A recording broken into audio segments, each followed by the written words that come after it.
Hello students, this is the video about unit number 4 English text standard 10 and name of unit is A Wonderful Creation. After a long time we now start English text. Before I have uploaded a video of grammar, so it takes too long time, and now it's turn for English text. Let's begin. તો આ જે unit છે એ મા વિશે છે, મધરનું creation જે God કરે છે, અને એક એન્જલ આવે છે, બે વચ્ચેની વાતચીત છે, એમાં માતા વિશેની ખાસિયતો ભગવાન જણાવે છે, જે આ પાઠમાં આ યુનિટમાં આવરી લેવામાં આવી છે, અને ઘણો જ રસપ્રદ યુનિટ છે. મા વિશે તો ઘણું બધું લખાયેલું છે અત્યાર સુધીમાં જે સાહિત્યમાં, લિટરેચરમાં. એક ગુજરાતી કવિએ તો ત્યાં સુધી કીધું છે કે ભગવાન બધે પહોંચી નથી શકતો, એટલે એને માતાનું સર્જન કર્યું, માનું સર્જન કર્યું છે. તો આમાં ઘણું બધું કહી જાય છે. તો let's begin our unit. In first scene, the good lord was extremely busy that day. એટલે કે ભગવાન છે એક્સ્ટ્રીમલી એટલે અત્યંત, બીજી એટલે વ્યસ્ત હતા, ધેટ ડે તે દિવસે. He was into his 6th day of over time. કામના બોજનો તેમને માટે આજે 6થો દિવસ હતો. When he was working with full concentration, ખૂબ એકાગ્રતાથી કામ કરી રહ્યા હતા. ત્યારે શું થાય છે, હવે આપને ખબર છે કે કોઈ પણ કામમાં જેટલું કોન્સન્ટ્રેશન, જેટલી એકાગ્રતા આવે એટલું કામમાં નિખાર વધારે આવે છે. તો ફૂલ કોન્સન્ટ્રેશનથી કામ કરી રહ્યા હતા ત્યારે અન એન્જલ એપિયર્ડ એન્ડ કોમેન્ટેડ. એક એન્જલ, તો આ જે છે એ એન્જલ છે, દેવદૂત છે. એપિયર્ડ એટલે ત્યાં દ્રશ્યમાન થાય છે અને કહે છે, you are taking so much care for creating this creature. એટલે કે આ પ્રાણીની રચના કરવા માટે, સર્જન માટે તમે વધારે પડતી કાળજી લઈ રહ્યા છો. Taking too much care. Creature એટલે કે પ્રાણી, જીવ. તો આમાં કોમેન્ટ એટલે કંઈક કહેવું, ટીકા કે ટિપ્પણી કરવી, ટૂંકમાં કંઈક ટિપ્પણી કરે છે કે વધારે પડતો સમય લઈ રહ્યા છો એમ કહે છે. તો એનો જવાબ છે એ આ ગોડ છે, શું કહે છે, ધેટ્સ ટ્રુ, તે સાચી વાત છે. Said the lord. ભગવાને કહ્યું, ઈશ્વરે કહ્યું, do you want to know the details. તું વિગતવાર આના વિશે જાણવા ઈચ્છે છે?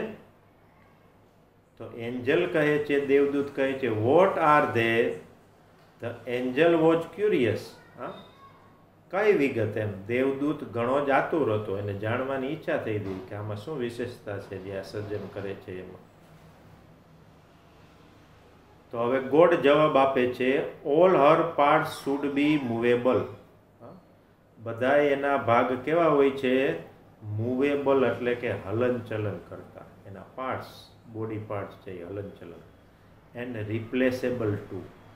રિપ્લેસેબલ એટલે તેને બદલી શકાય તેવા પણ.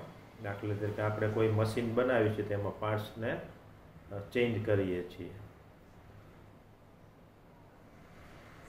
She has a lap that disappears when she stand up. She has a lap એટલે તેને એક ખોડો છે, જ્યારે તે ઊભી થાય ત્યારે અદૃશ્ય થાય. તો લેપ જે શબ્દ છે, લેપ એટલે ખોડો, જે માતાનો ખોડો. મોટા ભાગે નાના બાળકો જે ખૂંદતા હોય છે.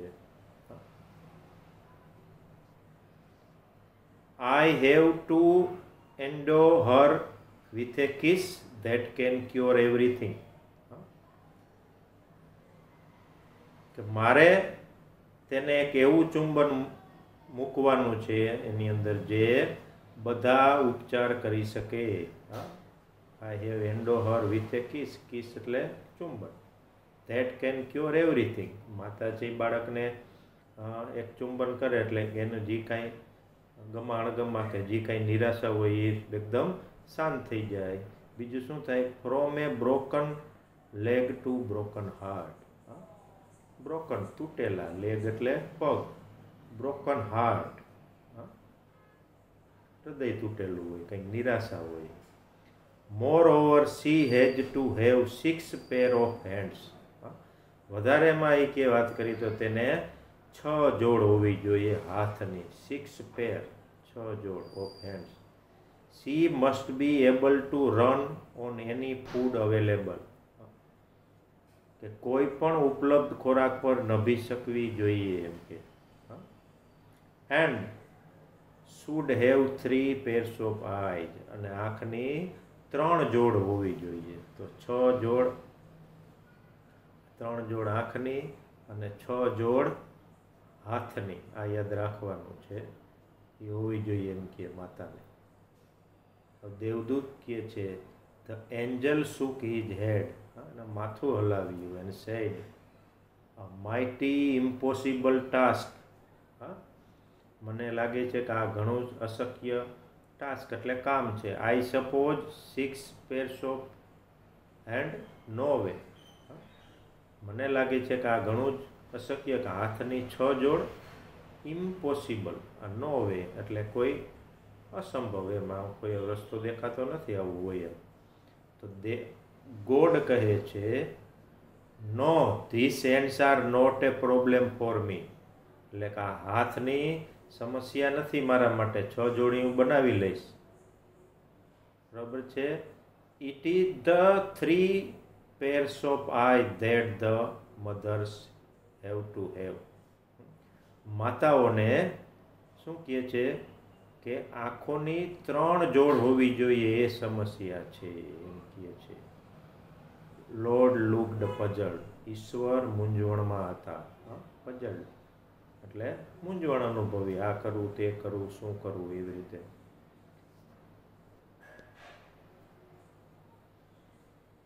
વળી પાછા એન્જલ કહે છે oh so you are creating a standard model of mother.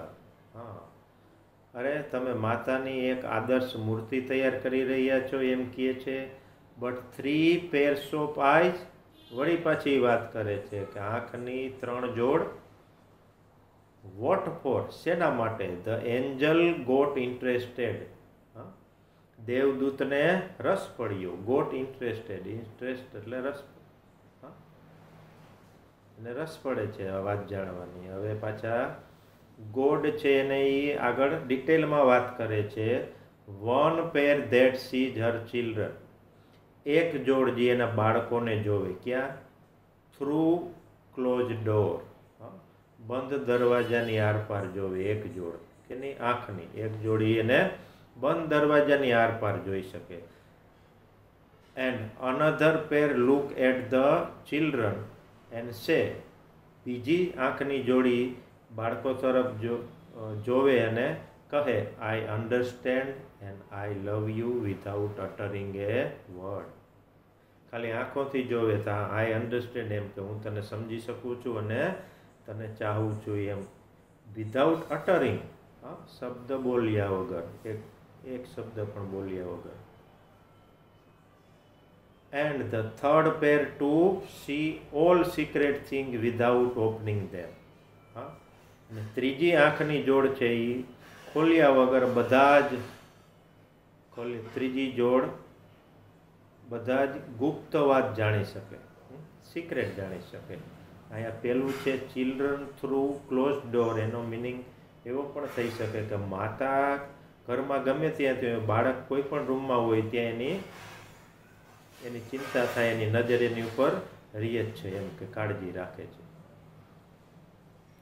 વળી પાછો દેવદૂત પ્રશ્ન કરે છે. Lord requested the angel.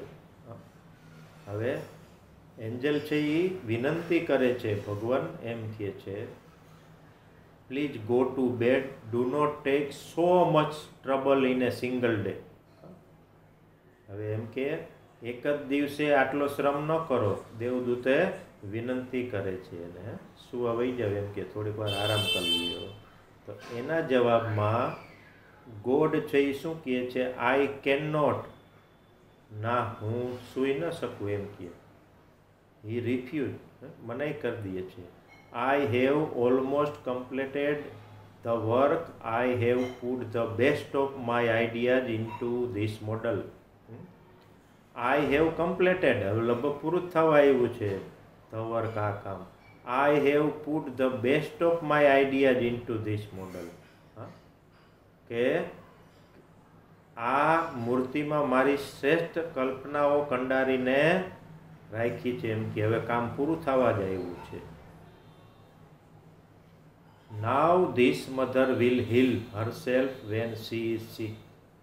હવે એમ કહે છે કે આ માતા જ્યારે બીમાર થશે ત્યારે તે પોતાની જાતે જ સાજી થઈ જશે. હીલ, હીલ એટલે કયો? સાજું થયું. She would be able to feed a family of a 6 member only on half a kilo of cabbage. શું કહે છે કે she would be able to feed a family of 6 member. 6 જણાનું જે 6 કુટુંબના સભ્યો હોય તો એવા કુટુંબને ભરણ પોષણ એને ખાવાની વ્યવસ્થા કરવા માટે અડધો કિલો કોબી હશે તો પણ એ મેનેજ કરી લેશે એમ કહે છે. કુટુંબના 6 સભ્યોને ખવડાવી શકશે એમ કહે છે. And she would manage a child's bath. અને તેણી સંભાળે કેટલું મેનેજ કરશે. મને એક સ્લાઇડમાં આપવું છે. પહેલી સ્લાઇડમાં એમ કીધું છે કે તે સંભાળી શકશે બાળકના સ્નાનને, નવડાવવાને. તો નાનું બાળક હોય ત્યારે નવડાવવું જ પડે છે, એ પણ જવાબદારી એની. પછી બીજું છે મેનેજ પ્લે, રમાડવાની પણ જવાબદારી સંભાળી લેશે. ત્રીજું છે અભ્યાસની જવાબદારી, શીખવાડવાની જવાબદારી. આપણે જોઈએ ઘરે ઘરે મોટા ભાગે માતા જ નાના બાળકોને હોમવર્ક કે આ તે કરાવતા હોય છે, શીખવાડતા હોય છે. પછીનું છે ફૂડ, બાળકોને ખવડાવવું પણ પડે છે. હવે તો ખાસ ધ્યાન રાખવું પડે શું ખાવાનું શું ન ખાવાનું, એની જવાબદારી પણ આ માતા ઉપર હોય છે, એનું પણ મેનેજ કરી લે છે. એન્ડ સ્લીપ, ને સ્લીપ એટલે કે એને સુવડાવવાની, તો બાળકને સુવડાવવાની પણ જવાબદારી એની ઉપર હોઈ શકે છે એમ કહે છે. પણ કેવી રીતે? Without getting irritated. આટલા બધા કામગીરી કરે છે છતાં પણ એ મિજાજ ગુમાવતી નથી. મિજાજ ગુમાવ્યા વગર એટલું કામ કરી જાણે છે. The angel went round the model of mother very slowly. તો દેવદૂત છે એ ધીમે ધીમે માતાની મૂર્તિની પ્રદક્ષિણા ફરતે આખું ચક્કર લગાવે છે. He touched it and said, it's too soft. તે મૂર્તિને સ્પર્શ કરે છે અને કહે ખૂબ જ કોમળ છે. સોફ્ટ એટલે કોમળ છે એમ કહે છે. ચેક કરે છે. ભગવાનની કોમળતાનો શું જવાબ આવે? કોમળ છે એમ કહે છે, પણ શું કહે છે ભગવાન હવે? But very tough. ભલે કોમળ હોય પણ કેવી છે? મજબૂત મનોબળવાળી છે. ટફ છે. શરીર ભરેલ નાજુક હોય પણ એનું મન છે, મનોબળ કેવું હોય છે? ટફ છે. Said the Lord excited. ઉત્સાહપૂર્વક કહે છે ભગવાન. You can not imagine what this mother can do and એન્ડ્યોર.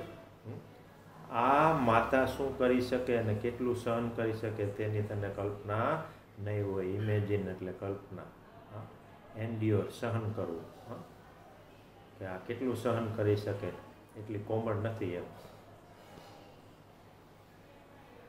Not can it think, એમ પૂછે છે દેવદૂત કે એ વિચારી શકશે, એમ કે વિચારી શકે તો ભગવાન ગોડ જવાબ આપે છે, not only can she think, એટલે કે માત્ર વિચારી જ નહીં, but can reason and compromise two,